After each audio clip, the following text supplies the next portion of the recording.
Hello and welcome here to week 30 in my Stitch Circle Show challenge.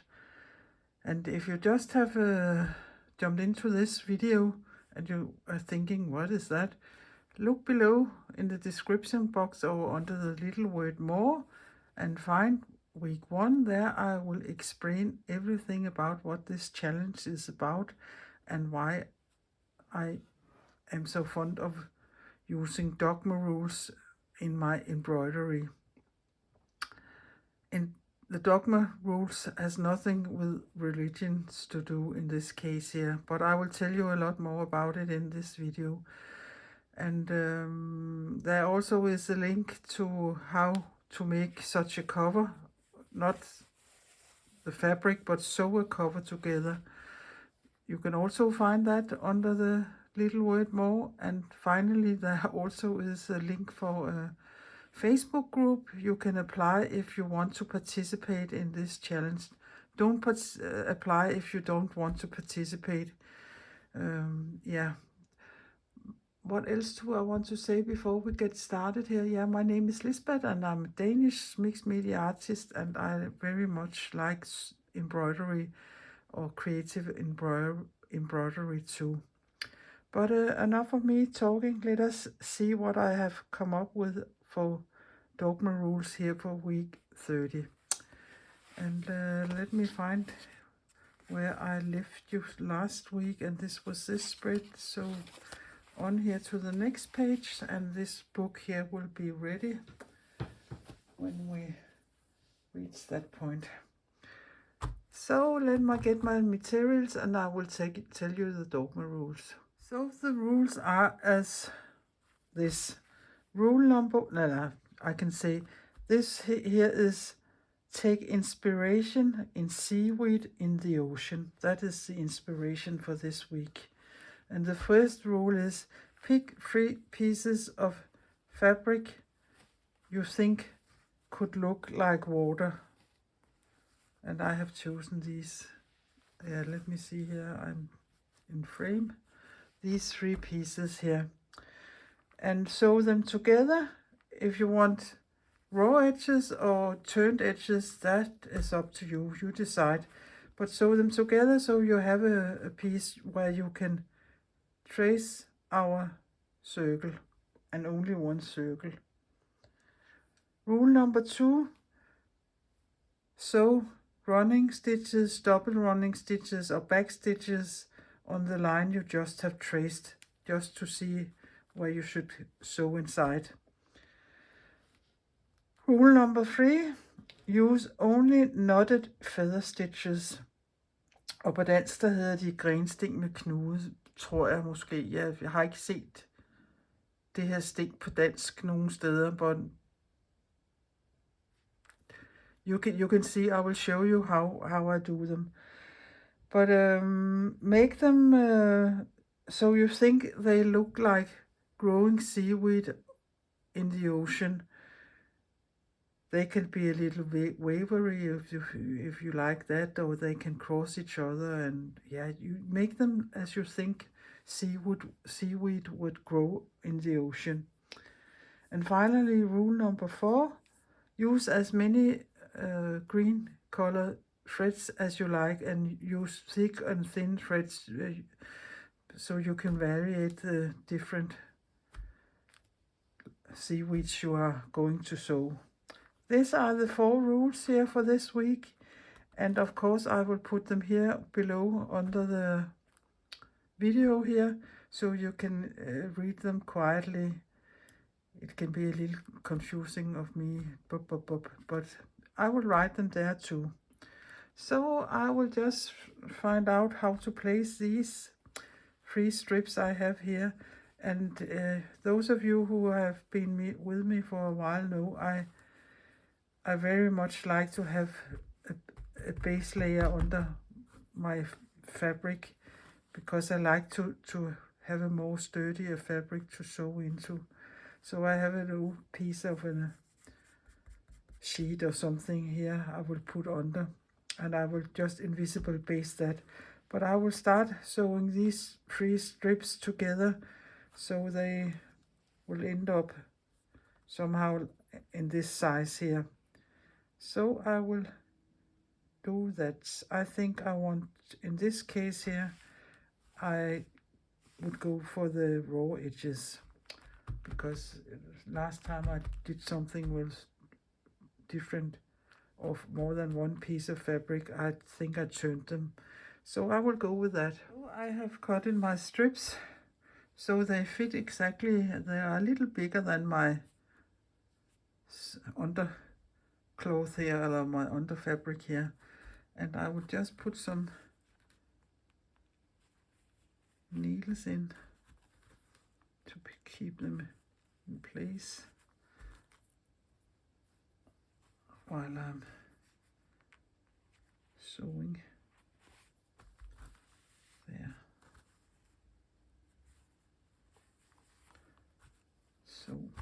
So I will just do the invisible basting, and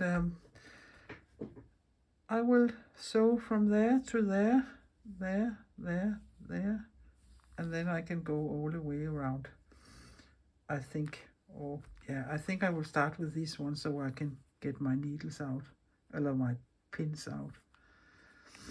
So I have just taken a normal piece of machine sewing thread. It's the thinnest thread I have, but you just come up and then you go 2 or 3 threads back and come up about a centimeter ahead of you, and then you get the tiniest back stitch. It's nearly invisible, and that is probably why it is called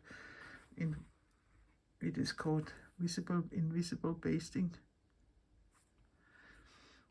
And that is a very nice way to secure your fabric to a substrate or another fabric, or what else you're doing.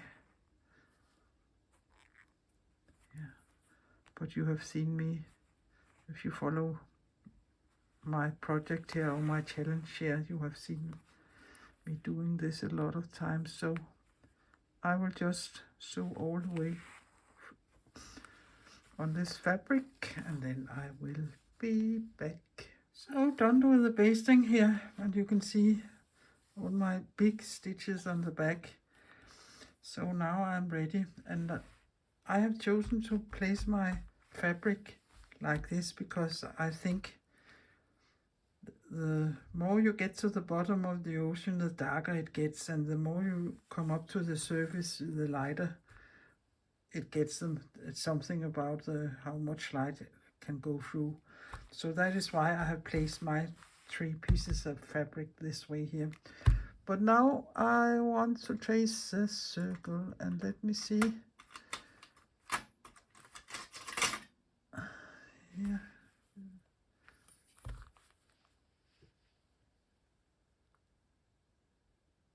Like this.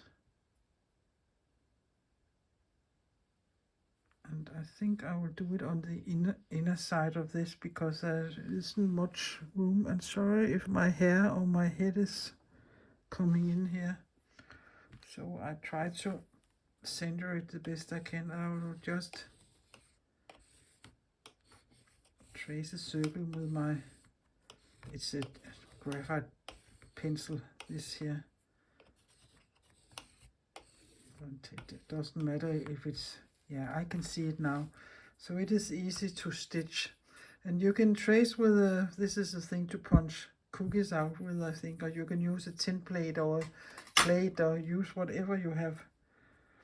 So I will just, I think I will just do running stitches for a start, and then I can always see if I want to do them double. So the running stitch, I think, is the easiest stitch you can do. It is just going up and down, and yeah, and then I get in my scissor here, and of course you can sew in a hoop if you want to, but I very seldom use a hoop. I like to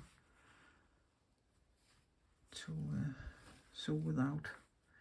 And now here I'm sitting filming, I am holding it like this, but if I was doing it by myself, I very often had it on one of my thighs. I like to sit that way. This is a little more awkward to sit this way here, but that is fine. I can show you. But I will do this all the way around the circle. And then we will get to the new stitch. Perhaps it is a new stitch for some of you. And I don't know if I can find a drawing of it. Perhaps I can find it in a book, but that is another person's book, so I don't think I can use that. But else I will try to make a drawing myself, and I will put that in the Facebook group when I put the challenge up there. But I think you can see what I'm doing. So I will just continue this all the way around, and then I will be back again. No, I think I will have some lunch first, and then I will be back. So I have traced all the way around here this circle line, and I think it is fine with just running stitches, but you can do double or back stitches if you want to. So now to the seaweed and the knotted feather stitch. If you want, you can draw some line you can follow when you start sewing, or you can just jump into it and say it goes as it goes. But that is up to you. But since I want mine to be a little wavery or meandering, you can say, I think I will try to draw a line, because I have never done it this way by following a line, but I think I will try, see if I can do that. So I will just start here in the middle. I think that is the easiest thing.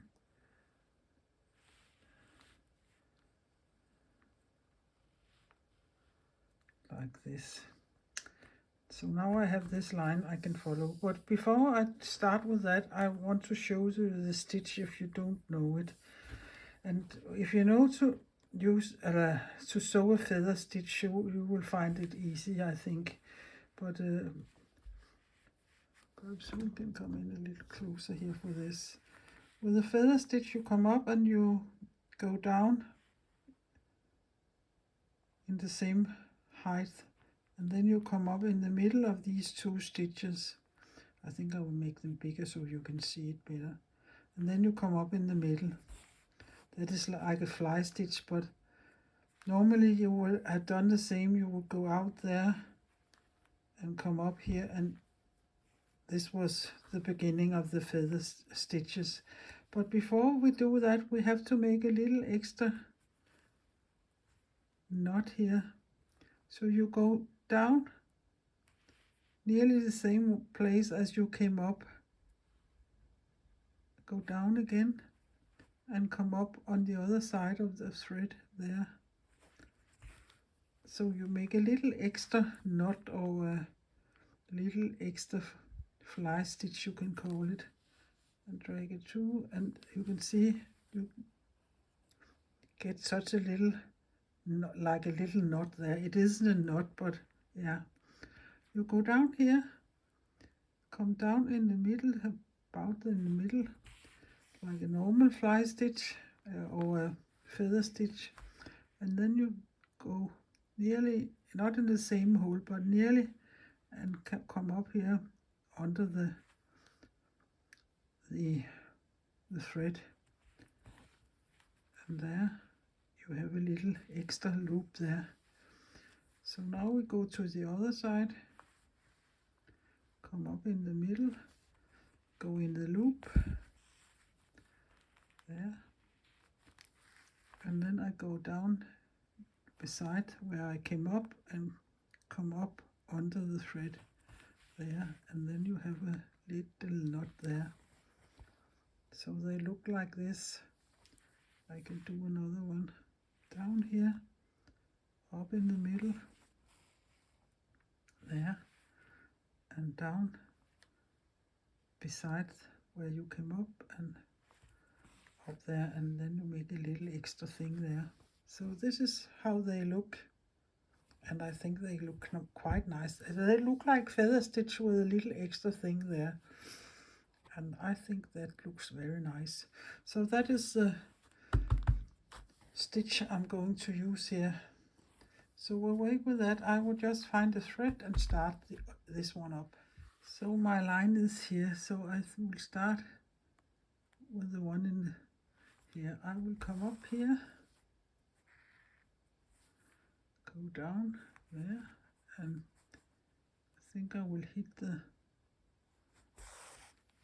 the line, the brown line, and here is the first little stitch, and then I will go down nearly the same place and come up a little under and go into the loop again, and there you have the little knot. And I can see my line is going a little that way, so I think I will go to this side here now. And come up. And that was the first part of the stitch. Go down beside here.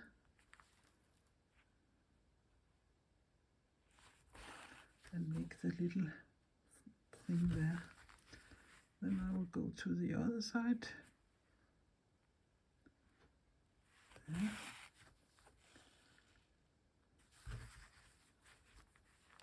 And nearly down the same place and come up just under the thread and into the loop. There. Like this. And since my line is going there, I think I would do the same stitch to this side also, but that you can vary it as you want. You can of course also just make them straight, that is perfectly all right also, and perhaps overlap some of them. There.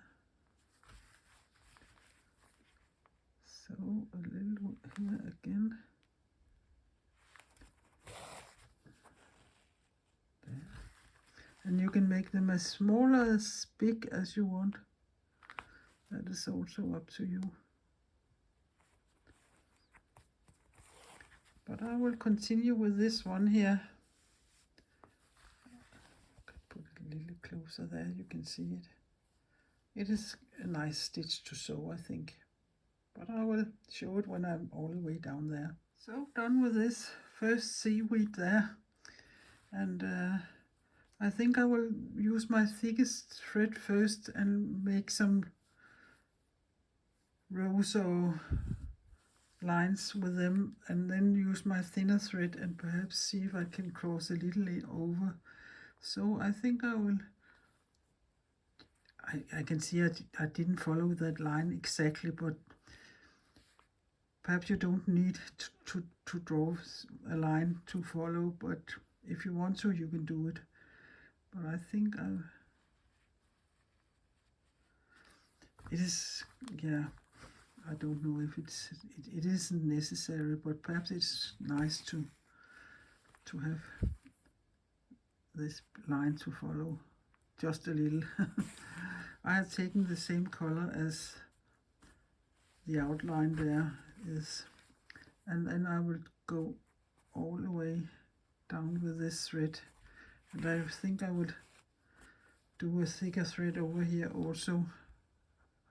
I don't know what color yet, but I will find that out, and when I have done these two, I will be back.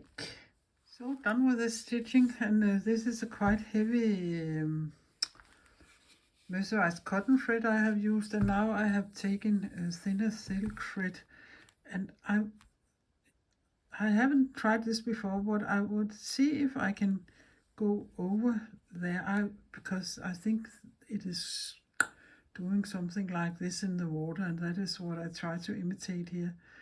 So if I start up here and see if I can go over, I don't know what it would look like when I start going over, but yeah, if I don't like it, I can always pick it up, but I will try and see if I can do this. But it's exactly the same I'm going to do.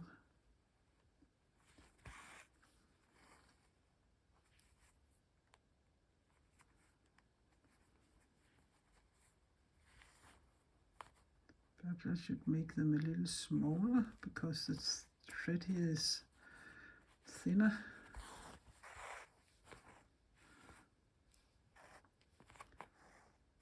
Yeah. Come up here again. There. So if I'm going down there, I will be coming up about there. Yeah.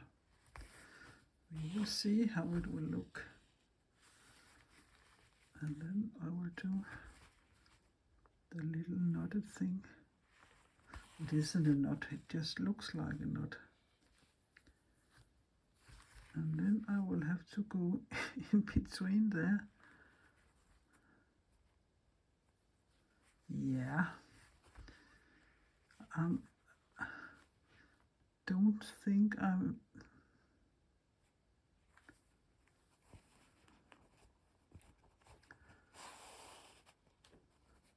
It's a little naughty, this thing I'm into here, I think. But let me see.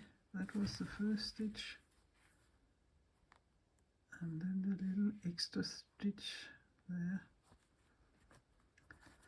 Sometimes you have to do a little more until you find out if you like it or you don't like it.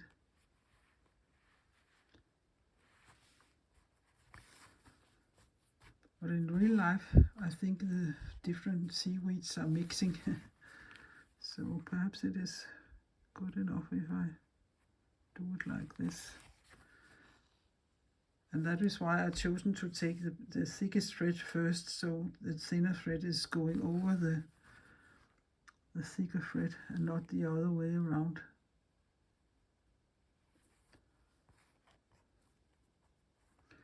And now I can feel my nose is running. There.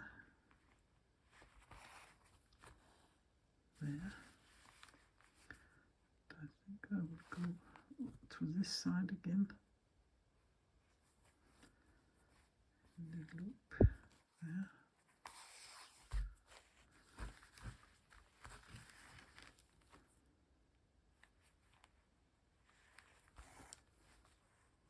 There.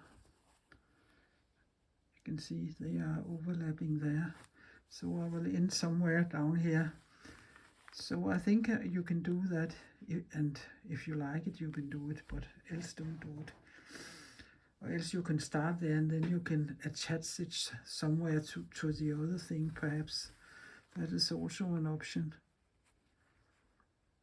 And how many you want to do is up to you. But I will make this all the way down here and start another one up. So there was a little more green of this thread left, so I just sewed it down there. So now I've taken an even lighter green, and I think I will go down here.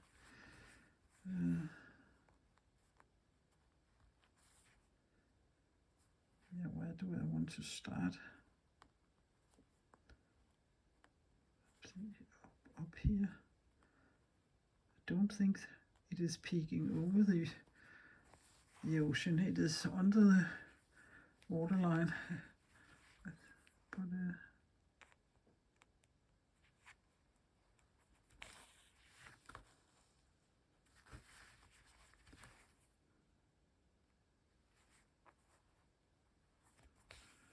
I don't have so many different green threads, I think, but I can look a little more. Green and blue isn't the colors I use much of in my works. So, but perhaps I have some DMC leftovers. I think I have a jar somewhere with some orts in.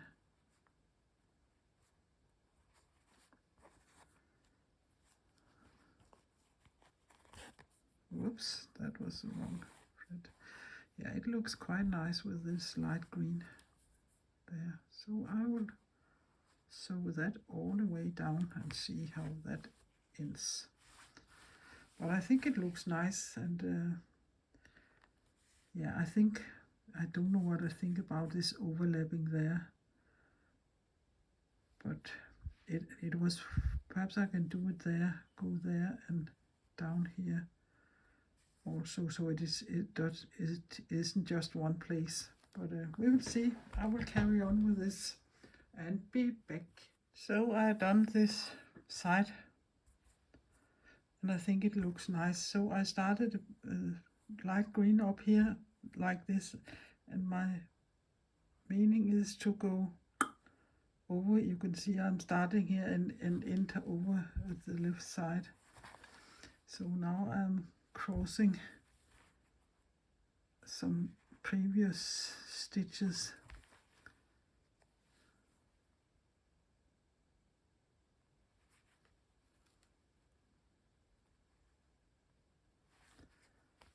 And that would look a little, yeah, it looks like it does.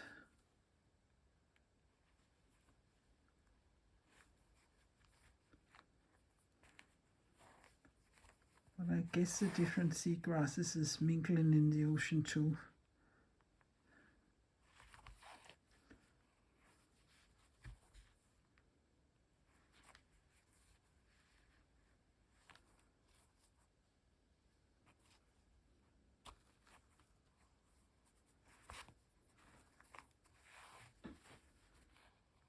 There.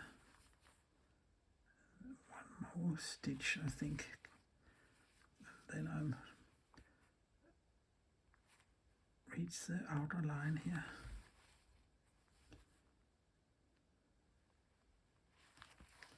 There and there, and on the back I will just go in between the layers like that. And let us see how that looks. Yeah, I think it looks okay. But I think I will sew the rest now. You have seen me sew a lot here, so I think you got it. Right down there. But if I ask someone who didn't know what I was doing, perhaps they could see what it is. I think perhaps it could also look like branches. But yeah. I will finish this and show it to you. So done with the sewing, and that was a lot of knotted feather stitches. I'm not sure if I like this overlapping there or there, but now it is there, and perhaps if I had done it some more places, yeah. But I have tried it, but color-wise and all stitch-wise, I really like this little piece. So I will put it in my book. So let me see here. I think I will take it out of the cover so it is easier to glue it down. And oh, let me see here. My scissor for cutting everything is packed down because I'm going to a workshop here the following weekend, so I've been packing all my stuff down. So I will just find another one, and I think is okay just to make this very small cut. But else I'm not a very neat or hysterical person, but my scissors I really like to keep separate. So the ones for fabric is for fabric, and the ones for paper are for paper. And then I have this old one I got from my mom when I was a teenager. And this is for cutting everything, and it can cut everything. So yeah,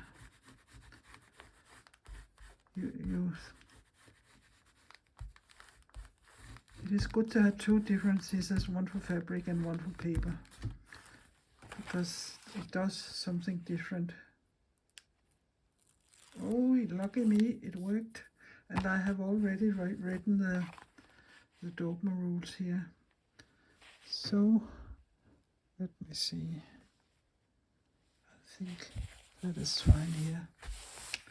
And I also remember to take a photo. And I don't mind these threads hanging there, but if you don't like them, I can pull you a little up, cut them off. But I don't mind them. I think it is a nice piece. I'm glad I made it. I decided to use this stitch here for this, and got the inspiration, like I told you, seaweed from the ocean. So I will round this video up here and say, if you enjoy following this challenge here, please give my video a thumbs up, and please consider subscribing my little Danish channel. But more, if I could wish for more, I would really hope more people would do this challenge. There are many members of the Facebook group, and I only let people in if they answer the questions. But even though they said yes, yes, yes, fewer and fewer people are doing the challenge every week, and there can be many reasons for that. Life can get in the way, and perhaps it wasn't something for you. Yeah, I don't know, but it would be funnier for all of us who are participating if more people just would participate and do a little embroidery every week, instead of just be inspired and looking at us others embroideries. But yeah, that's just my opinion. But I would only say, now take care and be creative, and see you next week for week 31.